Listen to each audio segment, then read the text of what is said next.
Então, qual é o estado atual da nossa indústria de petróleo e gás? Tanto no upstream, que é a exploração e produção de petróleo, e tanto no downstream. Porque para nós falarmos de redução ou retirada dos subsídios, nós temos que entender primeiro como é que estamos, né? Então, no upstream, né, e esse é um barril de petróleo, Angola está a produzir 1.050.000 barris de petróleo dia. Imaginem que em 2008 nós chegamos a produzir 2 milhões de barris de petróleo dia, né? E a partir de 2016 para cá, a nossa produção já caiu cerca de 700.000 barris de petróleo dia.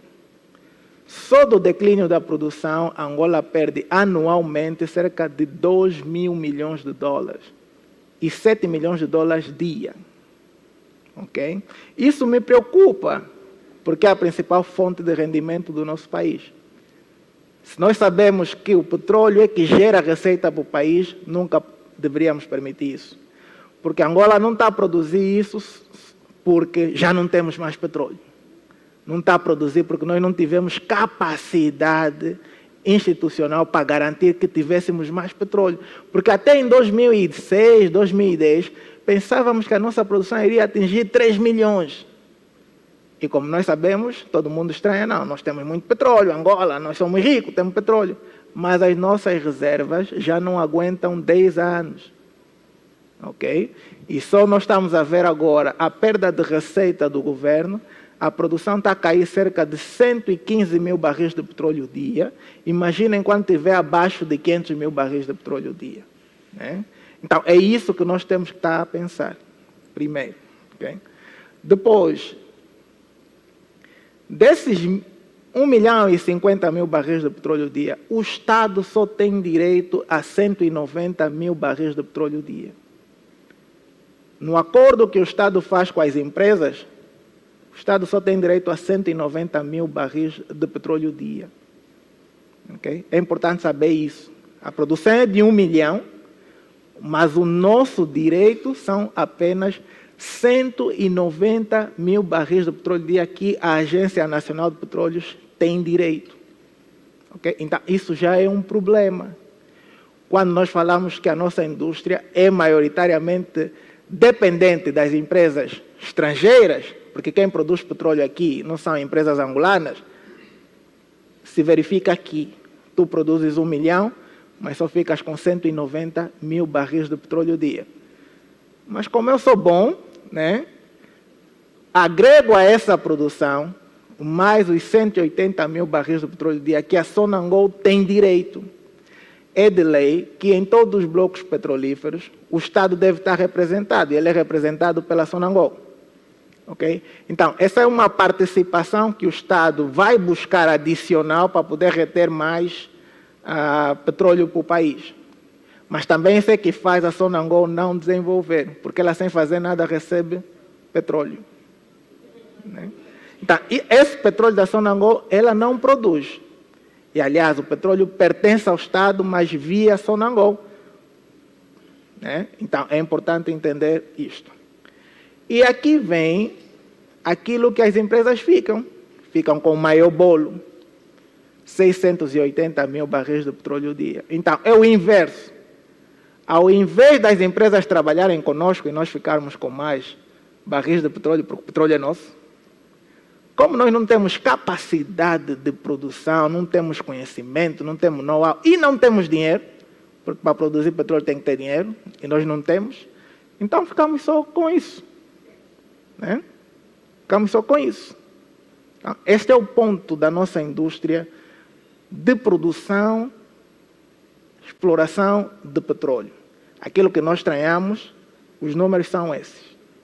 Okay? Então, isto é importante vocês reterem.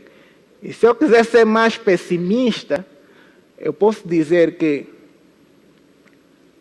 toda tada de prestação de serviço para produzir o 1.050.000 barris de petróleo dia, pelo menos 98% da prestação de serviço especializada é de empresas estrangeiras também. Então, aí o Estado perde duas vezes. Porque esses 680 mil barris de petróleo dia que ficam com as empresas, o maior bolo é para a prestação de bens e serviços, para produzir. E depois é que sai o lucro das empresas. Então, se nós tivéssemos desenvolvido o setor de prestação de bens e serviços, hoje estaríamos a receber mais dinheiro do que os impostos de petróleo. Porque os impostos de petróleo só representam 13% do total das receitas do setor petrolífero. Os impostos são peanuts. Tá bem? Nós, anualmente, e por exemplo, o ano passado, nós gastamos mais de 16 mil milhões de dólares em prestação de bens e serviços, e aqui nem ficou 300 milhões de dólares, porque aqui tem empresários do setor petróleo, a não ser que tenha alguém que esconde dinheiro, mas eu sei que para você encontrar aqui uma empresa angolana que tem lucro de 2 milhões de dólares, 3 milhões de dólares, essa pessoa não vive cá, né? Então, são mais de 16 mil milhões de dólares que saem do país, são importados ou exportados via prestação de bens e serviços. E nós nunca prestamos atenção nisso, que é o chamado conteúdo local. Okay? As empresas angolanas não conseguem absorver este dinheiro, que não é pouco, é muito. Saímos daí do upstream, que não é a nossa conversa, mas é importante entender, porque depois a Sonangol está alocada aí, e foi uma das razões para a retirada dos subsídios, era preciso entender. E depois vamos para aqui, para o estado do downstream. Começamos com a refinaria de Luanda, né? Só produz 20% daquilo que nós precisamos. 80% daquilo que é as nossas necessidades de derivados do petróleo, estou a falar gasolina, gasóleo, os lubrificantes, e vamos aí misturar tudo, vem de fora. A Sonangol não consegue produzir, ou nós não temos essa capacidade de produção. Hoje a nossa necessidade de derivados do petróleo por dia, né, rondam mais ou menos os 180, 182 mil barris de petróleo dia. A refinaria de Luanda só processa 52 mil barris de petróleo dia, né? Então, nós todos os dias produzimos 1 milhão e 50, separamos 52 mil, fica para a refinaria e o resto vai. E depois vamos comprar o petróleo, os derivados do petróleo mais caro do que o que nós vendemos, né? Depois, nós podemos falar que temos aqui projetos de refinaria, de Cabinda. Está a andar, bem ou mal, mas está.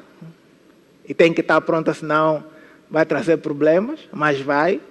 Vai adicionar agora só 30 mil barris de petróleo dia, ok? Mas desses 30 mil barris de petróleo dia, apenas 10% pertencem à Sonangol. Né? É este o acordo que tem. Né? 10%. Se a refinaria do Zaire sair, também só teremos 10%. E a refinaria do Zaire serão 100 mil barris de petróleo dia. Quer dizer, a adição da refinaria de Cabinda à refinaria do Zaire não satisfaz a nossa demanda por energia. Então aí vem a famosa refinaria do Lubito, que há mais de 20 anos não sai do papel. E eu não tenho a certeza se nesse momento nós temos capacidade, aliás, neste momento não temos, né, capacidade de aguentar uma refinaria ou de construir uma refinaria de 200 mil barris de petróleo dia, principalmente numa fase em que a Sonangol não encontra parceiros e ela por si só não tem capacidade nem técnica, nem tecnológica, nem financeira. Então precisamos de um padrinho para ajudar a erguer a refinaria do Lubito, e aí sim teríamos autossuficiência na produção de derivados do petróleo. Mas não significa que nós atinjamos a autossuficiência que o preço dos derivados vão... Né? Então é preciso ter noção disso. Porque se nós falamos de economia de mercado, os promotores das refinarias podem exportar, ok? Os derivados. Se aqui em Angola o preço é muito baixo, Eu exporto, podem até pagar a taxa de exportação, mas se o valor estiver ainda favorável, eu vou exportar.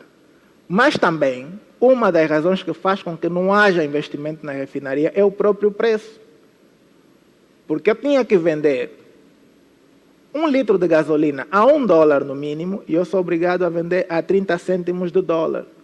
Então, não há investimento nisso. E é o mesmo caso do setor de energia, que nós falamos da tarifa de energia. Nós não vamos ter empresários a investirem no setor de energia enquanto nós temos uma tarifa de energia muito baixa, que agora falou-se já que é a mais baixa da SADC. Né? Mas se nós olharmos, aqui é na produção, estava a falar da produção dos combustíveis.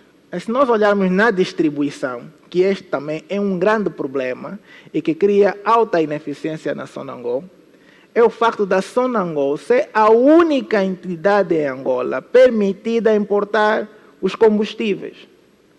Né? E depois ela é que alimenta a Sonangol, a Pumangol, a Total e ela mesma. Né?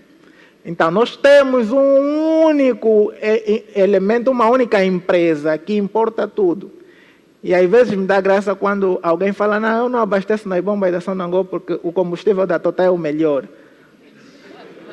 A Sonangol é que traz tudo. Né? Tá vendo? Olha, aqui agora tocou, só se for algum problema no armazenamento do combustível das empresas. Mas, a princípio, o combustível é o mesmo. Ok? E o pior nisso tudo é que essas empresas só existem, a Sonagalp, a Pumangol e a Total, porque têm parceria com a Sonangol. Por que é que nós não temos uma empresa independente para distribuir os derivados do petróleo em Angola? Porque nós não temos um ambiente de negócio que favoreça. Isso que nós estamos a falar aqui é a mesma coisa que nós falamos no setor de energia, por exemplo. A Sonangol normalmente tem funcionado como um garante, o pagante dos projetos. Né? É o colateral que o Estado usa para garantir que alguns projetos sejam implementados no país, porque os projetos de energias renováveis também só conseguiram sair os financiamentos porque está lá a Sonangol a garantir isso. Porque se não tivesse, não teríamos painéis solares aqui em Angola. Então, isso é um problema que estamos a arrastar já em vários setores do país. Okay. Bem, esse foi o Estado, né? E depois falamos da subvenção dos combustíveis, entrando já no tema que nos traz aqui. E se calhar, muitos de nós estamos aqui, não sabíamos que o combustível é subvencionado. Aliás, se nós formos na população mais carente, mais necessitada, se tu perguntares o que é um subsídio, ele nem vai conseguir te dizer, né? O que é uma subvenção, ele não vai conseguir te dizer. E depois você lhe explicar que não, essa gasolina que você compra, 70% do Estado está de favor. Ele nunca vai acreditar nisso. Né? Então, aí tem a questão da comunicação. Né? A consciência do cidadão, ele não sabe que o combustível, 70% do Estado é que financia. E o Estado tinha a obrigação de informar isso na população. Né? Tinha que informar isso na população. Nós todos tínhamos que saber. Né? Porque quando alguém está a doar uma coisa, quando alguém te oferece algo, tu tens que saber que está a ser oferecido, para teres na tua consciência.